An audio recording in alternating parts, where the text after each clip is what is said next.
Así inicia Es Noticia, noticia en profundidad. Un verdadero placer acompañarles. Soy Tatiana Pérez, estoy con ustedes desde nuestra sede central en Caracas, en Venezuela. A partir de este momento, a la próxima hora, 3 temas son noticia. Análisis de coyuntura que revisamos primero a través de titulares. El primero de ellos es noticia Honduras. La crisis política se agudiza, la alianza contra la dictadura llama a una insurrección total no violenta. Exige nuevas elecciones con respeto absoluto a los resultados. El gobierno anuncia la mediación de ONU y la OEA, las grietas dejadas por el golpe de Estado en 2009, sin duda que se profundizan. Tenemos información, tenemos el análisis. Segundo tema que es noticia, Costa Rica, país que se enfrenta a elecciones las más atípicas de su historia. La alta cifra de indecisos marca el cierre de campaña por las presidenciales. Y quienes votarán no saben por cuál de los 13 aspirantes a ocupar la silla presidencial. ¿Pero por qué esa incertidumbre? Veremos lo que hay detrás. Y tercer tema que es noticia, Argentina. 6 meses de impunidad sobre la desaparición y posterior muerte del activista social Santiago Maldonado. Su familia exige una nueva investigación con expertos independientes e internacionales. Tenemos información, tenemos el análisis de noticia que así comienza. Bienvenidos, bienvenidas.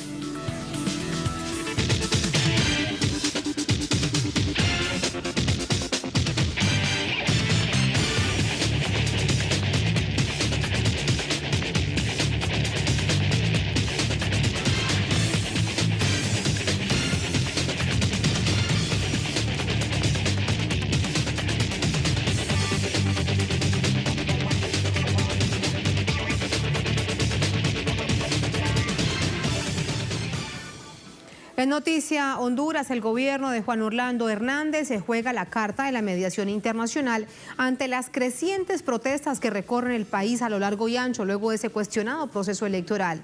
Ante la represión gubernamental, la oposición anuncia la creación de comandos de insurrección para hacer respetar el resultado electoral del pasado 26 de noviembre. Revisamos todos estos detalles.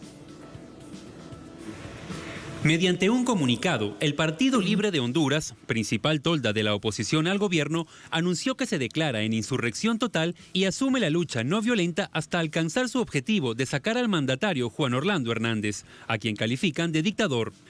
El documento explica que la decisión de crear comandos de insurrección en los 18 departamentos del país está amparado en la Constitución de la República y tiene como objetivo hacer respetar la voluntad del pueblo hondureño expresada en las urnas. En contraste, el presidente Hernández invita a dejar en el pasado la discusión sobre el resultado electoral. No es tiempo de recriminar, sino de acercarnos. Es el tiempo de construir el mañana que es nuestro. El amanecer que debe alumbrar a nuestros hijos y a las futuras generaciones. La escalada de protestas persiste a pesar de la represión de las fuerzas del Estado, que hasta ahora arroja un saldo de 40 hondureños fallecidos. Por ello, el gobierno solicitó el pasado jueves ante Naciones Unidas la facilitación de un equipo técnico para iniciar un proceso de diálogo nacional. En respuesta, la oposición califica la iniciativa como diálogo falso y proponen la convocatoria de una asamblea constituyente. Está claro que tiene que establecerse una constituyente originaria en nuestro país. Y eso significa que Juan Orlando tiene que ceder su mandato, sin duda, al corto plazo, preparar nuevas elecciones y al mismo tiempo no aceptar que el Congreso Nacional se constituya. En consecuencia, se haga una constituyente derivada. Las polémicas elecciones del 26 de noviembre arrojaron en su primer boletín la victoria, calificada como irreversible, de Salvador Nasralla con una ventaja de 5 puntos porcentuales. Con un total de 45.17% de los votos contra 40.21% del aspirante a la reelección Juan Orlando Hernández. Contra toda probabilidad estadística y luego de lo que se anunció como una falla del sistema informático, el Tribunal Electoral de Honduras informó la reversión del resultado y proclamó reelecto a Hernández el 17 de diciembre. El Partido Libre llamó a continuar las acciones de calle este fin de semana en todo el país. Las fuertes protestas del pueblo hondureño luego de la elección del 26 de noviembre se dan en el contexto de unos complejos indicadores sociales. La nación centroamericana presenta uno de los más altos niveles de pobreza y desigualdad. De acuerdo con cifras del Banco Mundial, 1 de cada 5 hondureños vive en pobreza extrema con menos de $1,90 al día, mientras que un 66% aún vive en pobreza a finales de 2016. En el mismo año, Honduras presentó la tasa más alta de desempleo de la región, con 7,4 0,4%. Además, el aumento en los índices de criminalidad y violencia impactan negativamente al actual gobierno. Según la Organización de Naciones Unidas, la ONU, la tasa de homicidios es una de las más elevadas del mundo. Alcanza 60 homicidios por cada 100.000 habitantes en el año 2015. Y seguimos recibiendo información. Nos vamos hasta la capital de Honduras, Tegucigalpa, con Gilda Silvestrucci. Gilda, ¿cómo se recibe este anuncio que hace la alianza de oposición, la insurrección total y no violenta? Incluso al final del documento vemos que citan una frase emblemática de Mahatma Gandhi. Muchísimas gracias, Tatiana. Bueno, es el llamado que se estaba esperando por parte de todos los seguidores y las personas que han estado integrando las manifestaciones en los últimos 2 meses. Recordemos que la Alianza de Oposición contra la Dictadura se manifestó desde que se juramentó Juan Orlando Hernández y dijo que no iba a ceder incluso a ese llamado de diálogo que ha hecho el gobernante, puesto que ellos hablan de que se trata de un diálogo manipulado, de un diálogo donde él no tendría estar como parte del conflicto y que la única forma de asistir a este diálogo sería a través de una mediación internacional que vaya en consenso con los representantes de la alianza. Por su parte, en cuanto a las manifestaciones y a este llamado a la insurrección, que es un derecho que establece la Constitución de la República cuando se instala un régimen de facto, los coordinadores han manifestado que esto será de forma pacífica. Habrá manifestaciones, también habrá toma de carreteras de algunos lugares públicos emblemáticos, centros comerciales, aeropuertos, y esto arranca justamente mañana en la tarde, cuando se irá a la sede de la MASIC, la misión de apoyo para la lucha contra la corrupción que instaló la Organización de Estados Americanos, quienes, por cierto, hoy han hecho serias denuncias de corrupción señalando a altos personeros del gobierno de Juan Orlando Hernández. Así es que la población está dispuesta, aunque hay mucho temor, porque ya son 40 personas asesinadas, más de 50 que están privados de libertad en cárceles de máxima seguridad, a quienes tampoco se les permite ser visitados por sus familias. La represión ha sido constante, permanente, la persecución, especialmente en el interior del país, por parte de la policía militar, pero pese a esto, la gente ha manifestado su anuencia a participar en este llamado que ha hecho el coordinador del Partido Libertad y Refundación y coordinador de la Alianza, el expresidente José Manuel Zelaya Rosales. Tatiana. Gilda, con respecto a la mediación, hay algunos nombres, incluso durante esta jornada Juan Orlando Hernández anunciaba que llegarán en los próximos días. ¿De quiénes se trata? Bueno, Juan Orlando Hernández no ha propuesto todavía, sí lo propuso Salvador Nasralla, mencionó a José Mujica, también se ha mencionado a líderes internacionales que sean de entero reconocimiento. Han dicho ellos que no van a permitir a aquellas personas que estuvieron participando incluso en la mediación en el año 2009 durante el golpe de Estado, en el famoso Acuerdo Cartagena, y que al final no se cumplió. Así es que, por ejemplo, la OEA ha designado a Álvaro Colón, al expresidente de Guatemala, que vendrá al país la próxima semana. Sin embargo, la Alianza de Oposición manifiesta que no están dispuestos a fijar las bases para un diálogo con una persona que es nombrada directamente por la OEA sin la consulta para ellos. Ellos esperan ahora la presencia de personeros de Naciones Unidas. Han firmado también esta solicitud que ha hecho Juan Orlando Hernández junto a otras representaciones de sociedad civil para que puedan definir las bases para este diálogo y encaminarse a una Asamblea Nacional Constituyente que sería la que convocaría a nuevas elecciones en Honduras. Más central que ya vamos a analizar. Gracias, Gilda. Buenas noches. Gracias, Tatiana. Allí teníamos nuestra corresponsal permanente, Gilda Silvestrucci, de Tegucigalpa. Y allá nos vamos de nuevo con el análisis. Saludamos a Andrés Molina, periodista, defensor de derechos humanos, libertad de expresión. Andrés, bienvenido a Es Noticia de Telesur. Buenas noches. Hola, Tatiana, buenas noches. ¿Qué significa para organizaciones sociales, políticas, movimientos organizados como tal, este llamado a la insurrección total y pacífica que hace la Alianza en contra de la dictadura? Bueno, Tatiana, hay que decir que las organizaciones del Movimiento Social y Popular de Honduras ya días vienen haciendo sus reclamos ante la arremetida de este gobierno actual y el anterior gobierno que presidió Porfirio Lobo Sosa, y las organizaciones pues han venido reclamando desde el golpe de Estado militar la convocatoria de una Asamblea Nacional Constituyente, una asamblea originaria en la que el pueblo pueda reafirmar o reconstruir ese contrato social que le permita una convivencia armónica entre ciudadanos y ciudadanas, entre todas las fuerzas sociales, políticas y económicas del país. Una situación que no ha ocurrido hasta ahora y que pareciera que ahora sí quienes han tenido el poder y quienes han controlado el poder después del golpe de Estado, pues se han visto obligados a hablar ahora sí de una constituyente en la que no se sabe, la apuesta de ellos al parecer es una constituyente derivada, pero el pueblo en las calles y el pueblo organizado ha reclamado de manera constante una constituyente originaria.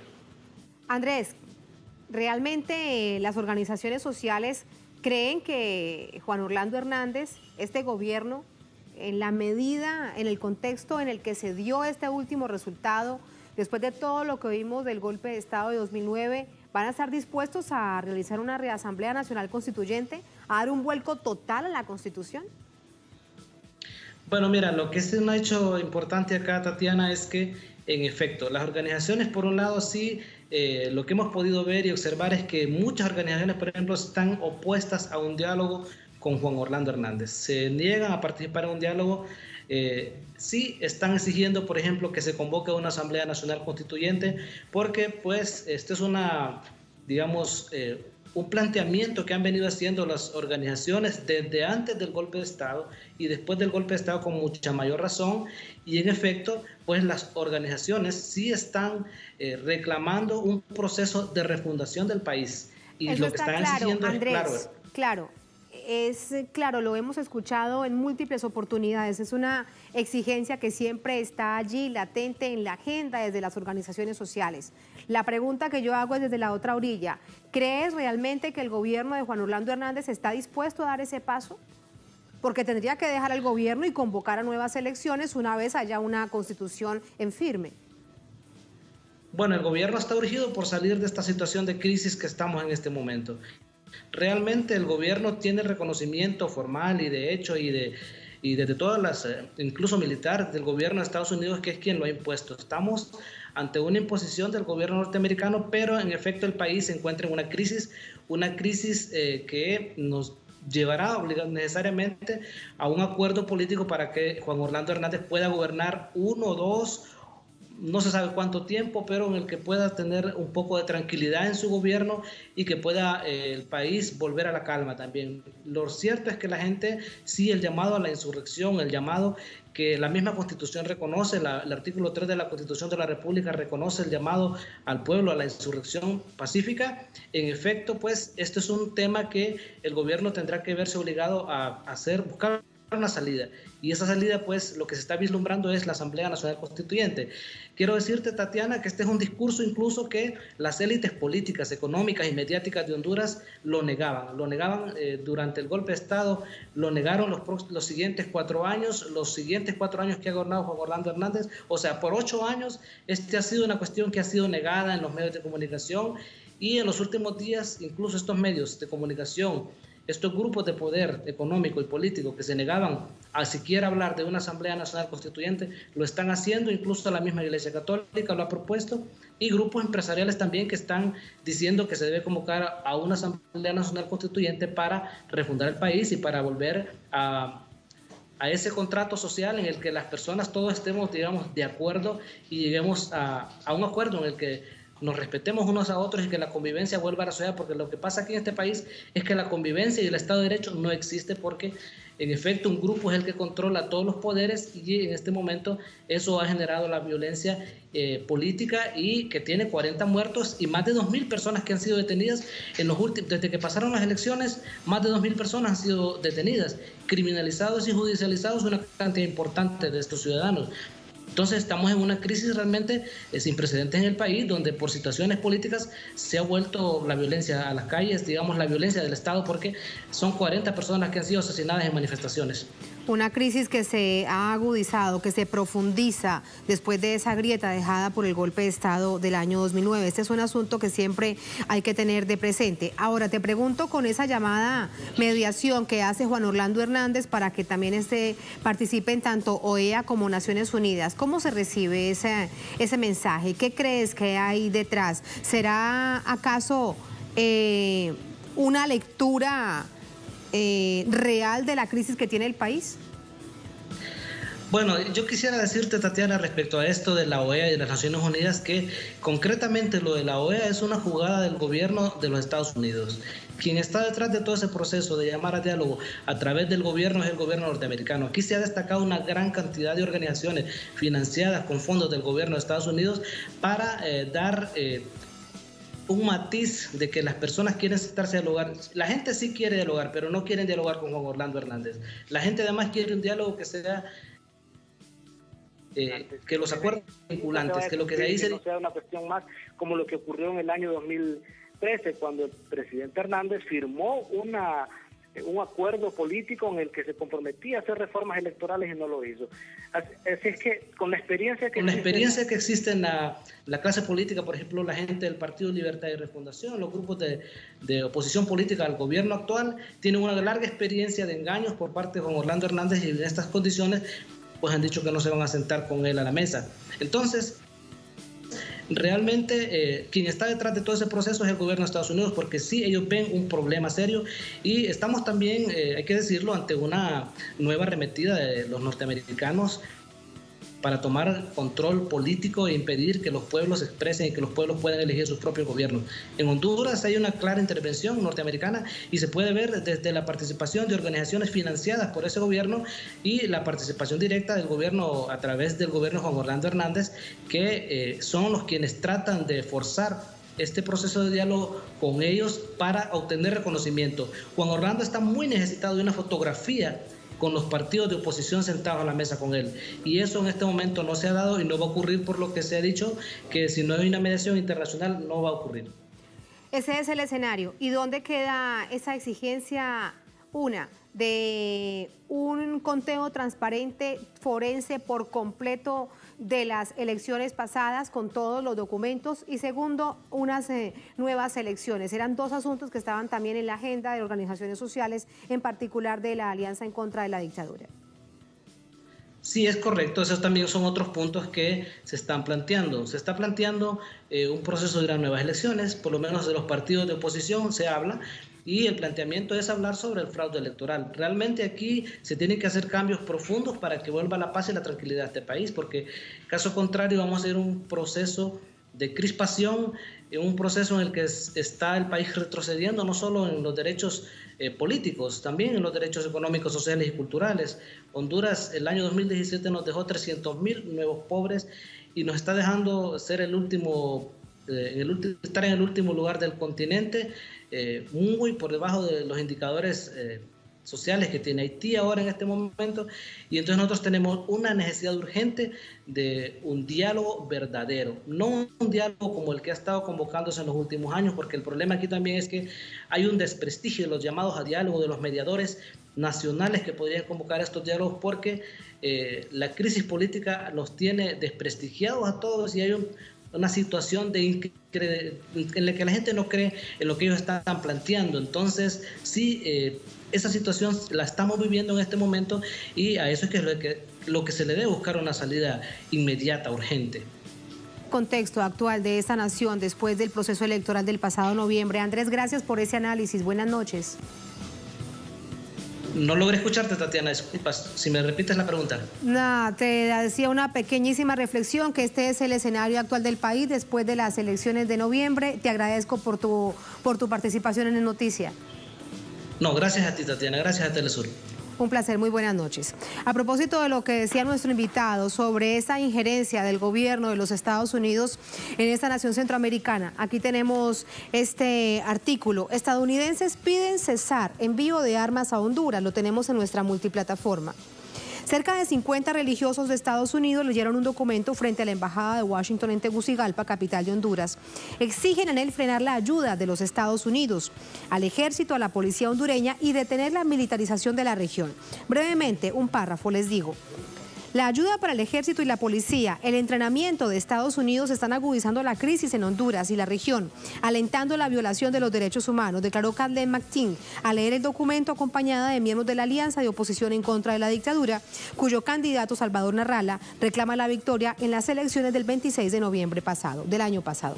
Ahí la información en www.telesurtv.net. Así nos vamos a la primera pausa en el Noticia. Al volver, en Noticia a Costa Rica, un país que enfrenta las elecciones más atípicas de su historia. La alta cifra de indecisos marca el cierre de la campaña por las presidenciales y quienes votarán no saben por cuál de los 13 aspirantes a ocupar la silla presidencial lo harán.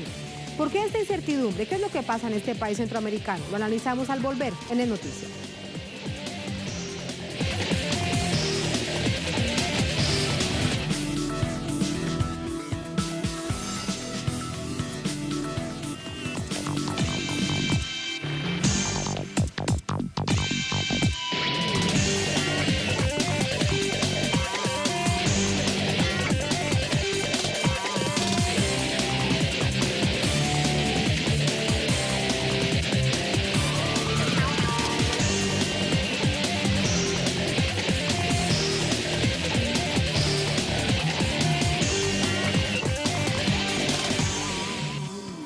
En Noticia Costa Rica, el próximo domingo se escoge al próximo presidente de esta nación centroamericana por 4 años.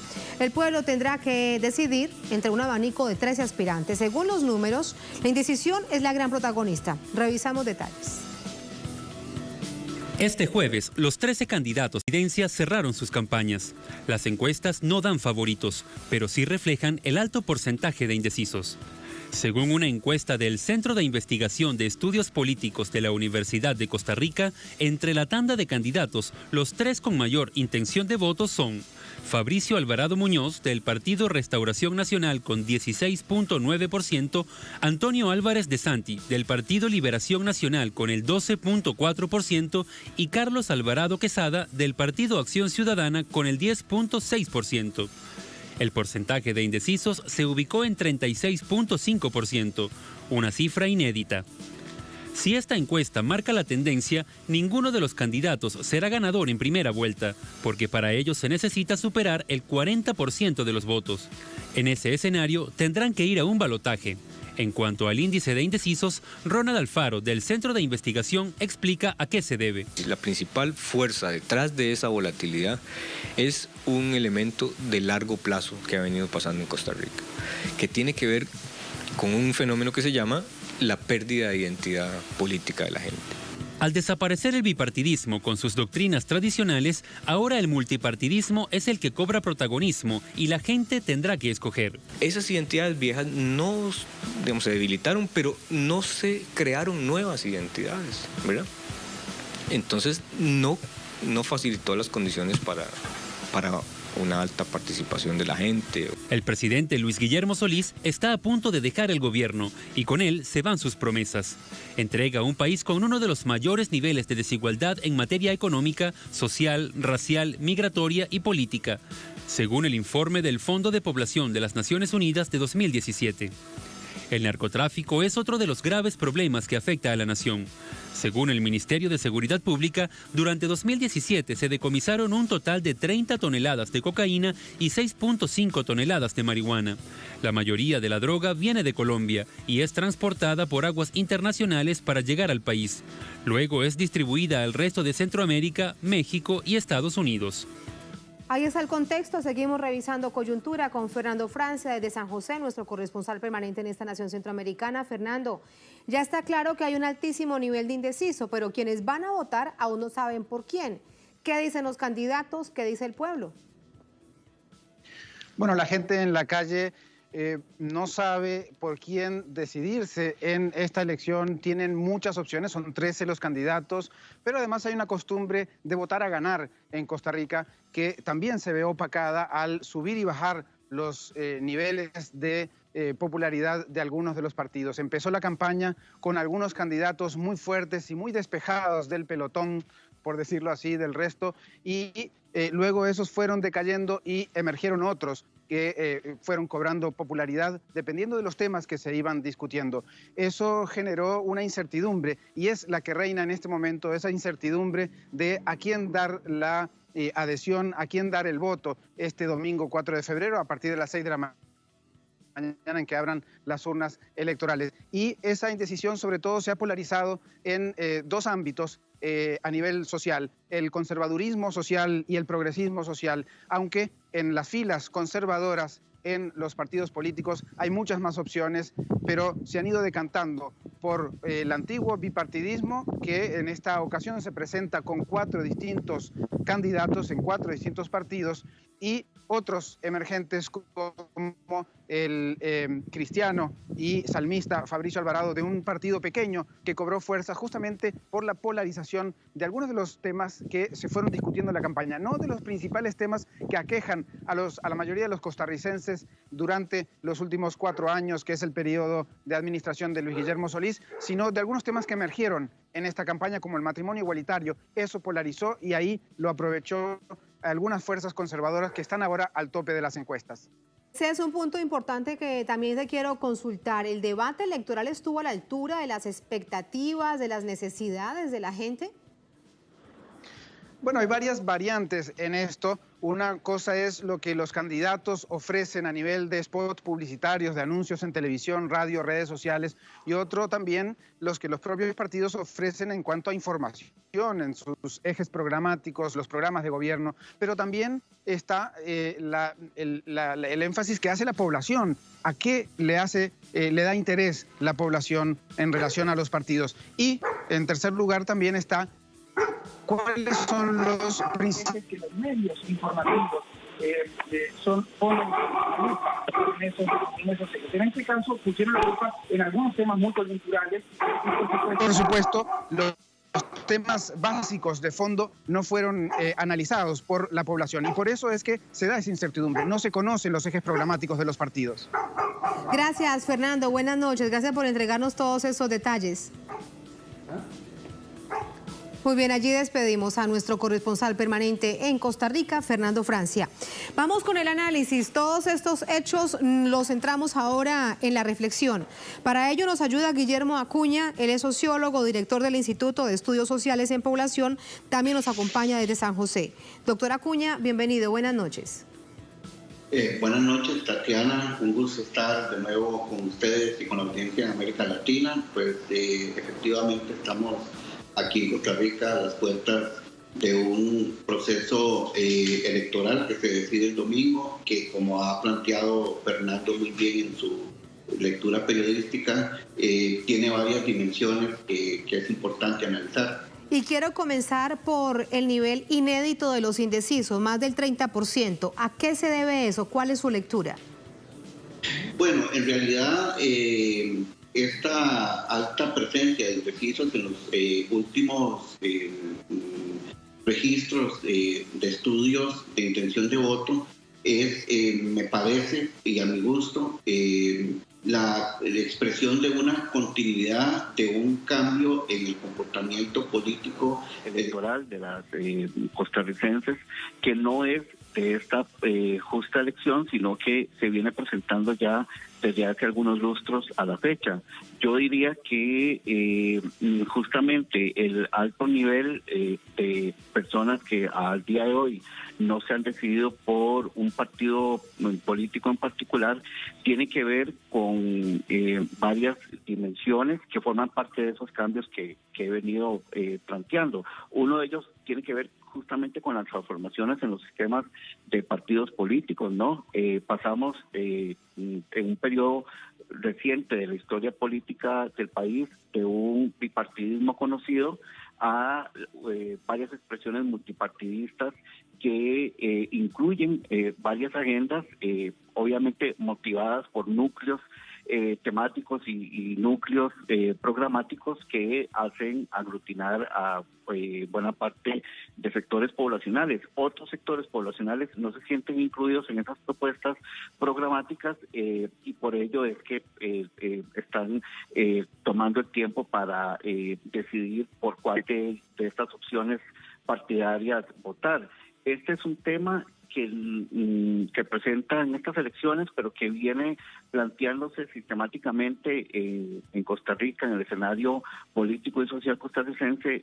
Yo diría que desde hace algunos años, concretamente a inicios de la década del 2000, donde pareciera haberse dado una ruptura con ese orden político, con esa alternatividad política que veníamos presentando como sociedad desde los años 50 hasta la fecha.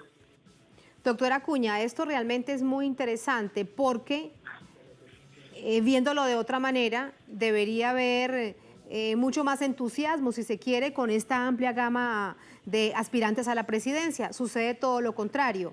¿Qué pudo haber sucedido desde la perspectiva del propio discurso político para tratar de acercar a las masas a ese mismo discurso desde estos 13 aspirantes? Yo diría que las formas y los fondos en cómo se ha construido la comunicación política en las últimas elecciones y en particular en esta, creo que eso le ha pasado la factura y ha provocado una desconexión entre la propuesta partidaria, político-partidaria, programática y las demandas del electorado. Es decir, hay un quiebre que la comunicación política que han preferido los partidos no han sabido cómo precisar. Recordemos que en América Latina estamos experimentando una transición de los viejos modelos en general, de los viejos modelos en los cuales se expresaban las contiendas electorales con presencias masivas en las calles, con, si se quiere, con actividades de cierres de campaña en donde los partidos políticos mostraban su fuerza, su caudal, su músculo político en las calles. De eso hemos pasado a propuestas más privadas, a espacios más centrados en la comunicación, inclusive en cierto tipo de comunicación que pareciera no estar llegando a todos los sectores de población. Y hablo concretamente de un tipo de comunicación política que se está reflejando más a nivel de contenidos, por ejemplo, en lo que se está produciendo en redes sociales. Me parece que esa es una expresión de la comunicación política que para mi gusto ha provocado esa desconexión. Y lo otro que ha pasado es que se ha dibujado, me parece a mí, en muchos de los partidos que están en esta contienda electoral en Costa Rica, el modelo de país que la población quisiera que se le dibujara de cara a tomar una decisión el próximo domingo. Creo que ese modelo de país ha dado paso a temas que, si se quiere, son temas importantes de una agenda de derechos humanos que está bien instalada, y no solo en Costa Rica, sino a nivel regional, pero que ha dado paso también a una serie de temáticas que han enturbiado un poco la discusión política electoral que hemos tenido inclusive en las últimas semanas en el país. Que seguramente ha polarizado también la perspectiva desde lo social, desde la población que irá a votar, y tal vez por eso se da este resultado. Para despedirlo, quiero preguntarle sobre el margen de favorabilidad de los aspirantes. No tienen más del 20% ninguno. Es decir, si esto realmente es así, necesariamente tendrá que haber una segunda vuelta. ¿Genera eso también alto nivel de incertidumbre entre la población? ¿Cómo lo debemos leer? Sí, de hecho que ya pareciera que para el electorado en general es inminente una segunda vuelta. Lo que no está claro y lo que no es inminente ni pareciera tener todavía una definición es quiénes irán a esa segunda vuelta. Y yo creo que eso sí es inédito en las contiendas electorales de los últimos 20 años en Costa Rica. Es decir, a la fecha estamos ya aproximándonos a las últimas 72 horas antes del contienda electoral. Pareciera ser que algo está claro, y es que el porcentaje de indecisos le gana por mucho a las propuestas de los candidatos que van liderando las intenciones de voto que han sido publicadas en los últimos días, en los últimos 2 días. Eso es un primer aspecto. El segundo aspecto es que pareciera que hay claridad sobre que vamos a tener una segunda ronda electoral en abril, y un tercer aspecto es que al día de hoy, por los porcentajes tan reducidos y por los márgenes de error entre un candidato y otro, que pareciera estar presentando un empate técnico en al menos dos núcleos de candidatos, dos por un lado y dos por el otro, pareciera que no está decidido, y eso lo vamos a ver, a saber a partir del domingo a las 8 de la noche, cuando el Tribunal Supremo de Elecciones abra su sesión para empezar a dar los primeros resultados de la contienda electoral del próximo domingo. ¿Qué cosa puede suceder entonces? De eso estaremos muy pendientes, porque lo invitamos a usted, doctor Acuña, a toda nuestra audiencia, programa especial Costa Rica Decide, aquí a través de la pantalla de Telesur. Un placer y muchas gracias. Gracias, Tatiana. Gracias a los amigos y amigas que nos sintonizan en toda América Latina.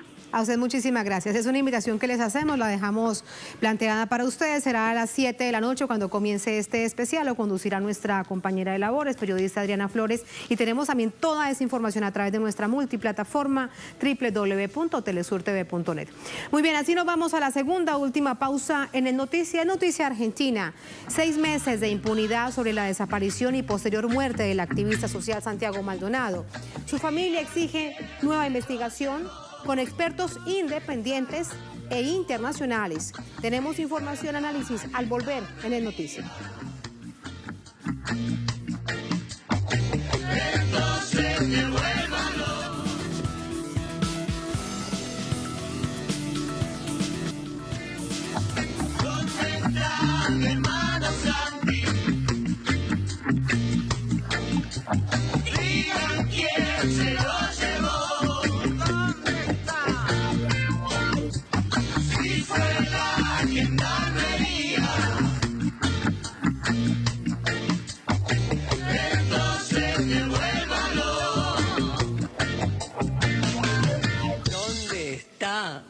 Santiago Maldonado.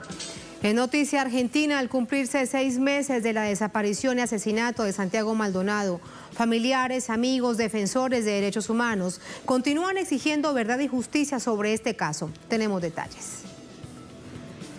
Acompañados de fotografías tituladas "Donde estés con tu alma", este jueves, familiares, dirigentes políticos, sociales, sindicales, de derechos humanos y periodistas se concentraron en contra de la impunidad y para mantener la memoria viva de Santiago Maldonado, desaparecido el 1 de agosto de 2017 tras la violenta represión de Gendarmería contra la comunidad mapuche de Cuyumén, Chubut, que protestaba para exigir la liberación del líder de la agrupación, Facundo Jones Wala. En el ciclo de charlas y actividades participó la titular de Abuelas de Plaza de Mayo, Estela Carlotto, Miriam Bregman, Victoria Donda, entre otras personalidades, para exigir una investigación imparcial, independiente y exhaustiva por inconsistencias de la justicia en los procedimientos y declaraciones testimoniales. Santiago era un pibe de paz y en su memoria, una vez más, reclamamos saber qué le pasó y quiénes son los responsables de su muerte, de entorpecer, encubrir y desviar la investigación de su desaparición y su muerte. Hoy y cada día seguiremos firmes pidiendo justicia por vos. Solo así podrás y podremos descansar en paz. Justicia por Santiago. Desde tempranas horas, las redes sociales también reaccionaron. A través de su cuenta Twitter, Martín Sabatella señaló: 6 meses sin Santiago Maldonado. El Estado Nacional es responsable de garantizar la verdad sobre qué pasó con Santiago, desaparecido y muerto en el contexto de una brutal represión de Gendarmería. Abrazamos a la familia Maldonado y exigimos verdad y justicia. También Prensa Tupac escribió: hoy se cumplen 6 meses de la desaparición seguida de muerte de Santiago Maldonado. Abrazamos a su familia y seguimos exigiendo justicia por Santiago. Maldonado estuvo desaparecido 78 días. Su cuerpo sin vida fue encontrado el pasado 17 de octubre en el río Chubut, 400 metros río arriba de donde fue visto por última vez. La autopsia reveló que la causa de su deceso fue asfixia por sumersión, coadyuvado por hipotermia. Sin embargo, familiares afirman que la justicia no ha logrado aclarar las circunstancias que llevaron a Maldonado a morir ahogado. Hasta el momento, la impunidad sobre el caso es más evidente que nunca. Para este 6 de febrero se tiene prevista una declaración de 3 testigos, buzos bomberos voluntarios, criminalistas de la Policía Federal y especialistas en rescate de cuerpos que participaron de la búsqueda. Tenemos más información, nos vamos en vivo, en directo hasta Buenos Aires con Edgardo Esteban, nuestro corresponsal permanente. Edgardo, ¿alguna respuesta por parte de las autoridades nacionales? Tatiana, siempre es un gusto poder charlar contigo y saludamos también a toda la audiencia de Telesur. La respuesta fue esos mensajes subliminales y directos que hace el gobierno Mauricio Macri. Hoy el presidente de la Nación junto a la ministra de Seguridad, Patricia Bullrich, visitaban a un policía que estando de civil mató a un supuesto ladrón y que la justicia, por ver que estaba en una actitud que no correspondía, le generó un embargo por 400.000 pesos para justamente seguir como parte de esa investigación. Respaldando y cuestionando y presionando a la justicia argentina, el propio presidente Macri recibió a ese efectivo policial de alguna forma marcando este respaldo que también tuvo Emanuel Echazú, que es el único imputado por parte de Gendarmería Nacional en lo que significa la desaparición y después todo el proceso de Santiago Maldonado en aquel día trágico, en esa represión por parte de efectivos de Gendarmería, aquel 1 de agosto pasado, ahí sobre la ladera del río Chubut, cercanías de Cuyamén, ahí en la provincia de Neuquén, y de alguna forma marcaba esta situación. También fue ascendido en diciembre pasado como parte de un premio, más allá de la imputación judicial y de la investigación que está haciendo el doctor Gustavo Geral, que está llevando una causa que después de esta feria judicial que tuvo todo el mes de enero en la República Argentina, comienza esta nueva etapa de convocar y de seguir con la investigación e indagar justamente a aquellos testigos que estuvieron en ese día de la represión, en este caso los bomberos que después estuvieron buscando el cuerpo de Santiago Maldonado. Desde esa perspectiva, poco se está haciendo en lo que significa el gobierno nacional, que trata de tapar las grandes corporaciones mediáticas. Ignoraron estos 3 meses de Santiago Maldonado. Prácticamente creo que Telesur debe ser uno de los pocos medios que están mostrando justamente y recordando y pidiendo este pedido de la familia de Santiago Maldonado por verdad y justicia para que se encuentren a los responsables y se sepa, en definitiva, por qué llegó hasta ese lugar y muere Santiago Maldonado, que es, recordemos, encontrado después de 78 días de su desaparición. Desde esta perspectiva, realmente poco se hace por parte del gobierno nacional, que realmente quiere tapar, quiere esconder, quiere ignorar esa situación de Santiago Maldonado y que de alguna forma también compensa, demuestra que su objetivo es reivindicar a los represores en todo lo que se ha hecho, y lo hablábamos la semana pasada con relación a darle su detención domiciliaria a esos represores que fueron difíciles, que fueron protagonistas durante la dictadura cívico-militar, y también de alguna forma premiando a estos policías que fueron cuestionados por la justicia argentina, pero de alguna forma es respaldado en lo que significa la represión contra la protesta social o contra el derecho que tiene todo ciudadano de poder defenderse más allá de la situación que esté padeciendo en ese momento. Realmente situaciones complejas que marcan este olvido que pretende el gobierno nacional, pero que de alguna forma el pueblo argentino lo recuerda en ese acto tan importante que se hizo ahí en el centro de la ciudad de Buenos Aires, en donde participaron, como bien decían ustedes, organismos de derechos humanos, referentes de la cultura y los propios familiares de Santiago Maldonado, pidiendo por la verdad y por que se sepa, en definitiva, por qué murió en esta situación este joven artesano de 28 años. Olvido olvidar este caso y tantos otros que los mantenemos aquí permanentemente en la pantalla de Telesur. Gracias, Edgardo. Buenas noches. Buenas noches. Cuando nos preguntamos sobre la respuesta del Estado, si esto que está sucediendo en Argentina es la respuesta. Vamos con el análisis. Para ello nos ayuda Javier Romero. Él es periodista, docente, analista, nos acompaña también desde Buenos Aires. Javier, buenas noches. Bienvenido a Es Noticia de Telesur. Buenas noches, Tatiana. Buenas noches a la audiencia de Telesur. ¿Qué hacer para saber la verdad? ¿Qué pasó con Santiago Maldonado? ¿Cómo desaparece? Luego, ¿cómo es que aparece su cuerpo sin vida? Me parece que es importante recordar el contexto en que se da la desaparición de Santiago Maldonado, en un momento en que el gobierno de Mauricio Macri, apenas llegó, marcó y mostró el compromiso que tiene con los grandes terratenientes, sobre todo extranjeros, que hay en la Argentina, que poseen gran parte que han ido comprando gran parte del territorio argentino, sobre todo la zona de la Patagonia. O sea que Mauricio Macri asume el 10 de diciembre del 2015. esa Navidad la pasa en las tierras de un empresario británico, uno de los el segundo millonario más importante de Gran Bretaña, un tal Joe Lewis, allí muy cerca de donde desaparece el cuerpo de Santiago. Y la verdad es que a partir de ese momento parece que hay un acuerdo con los grandes terratenientes y empieza un ataque hacia los pueblos originarios que reclaman parte de esas tierras. El conflicto con Santiago Maldonado ocurre a partir de el reclamo de 100 hectáreas en unas tierras que supuestamente pertenecen al empresario italiano Benetton, el empresario textil Benetton, que tiene en esa zona más de 900.000 hectáreas. ¿Me escuchaste bien? 900.000 hectáreas. Hay un reclamo porque hay pueblos originarios que viven ahí hace cientos y cientos de años. Y bueno, y en ese marco desaparece Santiago Maldonado en una protesta de un puñado de mapuches, el pueblo originario de ahí, y al cual Santiago Maldonado, un artesano, se estaba solidarizando con ese reclamo. Un operativo de las fuerzas federales muy importante, dirigido directamente por el Ministerio de Seguridad de la Nación, hace un operativo ahí muy diferente en número, eran entre 6 y 10 quienes estaban manifestando, y fueron cerca de 200 fuerzas federales, y en ese marco desaparece Santiago Maldonado, que aparece unos meses después, 78 días después, curiosamente río arriba, ahogado. O sea, muy raro, contra la corriente, 400 metros arriba de donde fue visto por última vez. El gendarme más implicado en el tema, que fue quien corrió atrás de Maldonado, según testimonios, y que aparece en algunas filmaciones unos minutos después, con la cara lastimada, sangrando, es un suboficial de apellido Echazú. Echazú, como bien recordaba Edgardo Esteban, fue ascendido por el gobierno nacional. El gobierno en todo momento apoyó estos operativos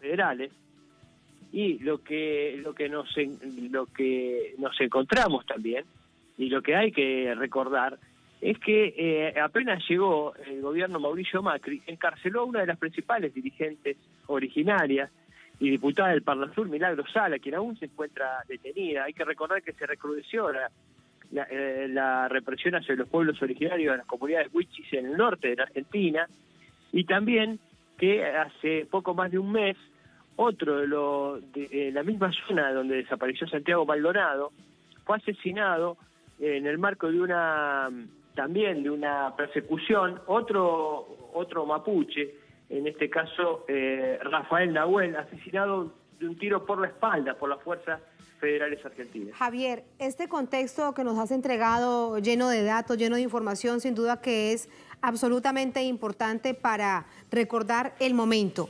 Brevemente, estamos a punto de despedir la emisión. Quiero preguntarte, con esa pregunta que te hacía al inicio de nuestra conversación, ¿cómo será posible saber esta verdad? ¿Qué pasó con Santiago Maldonado?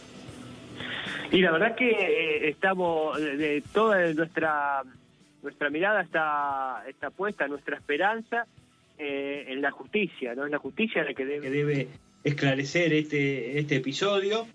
Y lamentablemente lo que pasa es que la justicia también en la Argentina está seriamente amenazada por el gobierno de Mauricio Macri, que ha tratado de ir impulsando juicios políticos a aquellos jueces que no obedecen el mandato del Poder Ejecutivo Nacional. Así que ese es el marco. Bueno, hay un reclamo, la sociedad reclama, hay una historia de lucha por los derechos humanos del pueblo argentino que se pone de pie, reclama, exige justicia, exige verdad en el caso de Santiago Maldonado, no va a dejar de reclamarlo, y nos parece que ese es el camino, como bien lo mostraron las madres y abuelas de Plaza de Mayo, ¿no? La búsqueda permanente de memoria, verdad y justicia. La búsqueda permanente de Santiago Maldonado, la búsqueda de esta verdad. Javier, gracias por este análisis. Hemos visto el silencio de los medios, la respuesta del gobierno bien clara. Aquí en Telesur mantenemos siempre esa pregunta. ¿Qué pasó con Santiago Maldonado? Un placer, buenas noches. Gracias, Telesur. Muchísimas gracias. Gracias también a ustedes. Así ponemos punto final a esta emisión de Telesur Noticias. A este Noticias cerramos nuestra pantalla tradicional. Nos quedamos en redes sociales, @Noticia Telesur, @Tatiana Telesur. Hasta mañana, sigan con nosotros.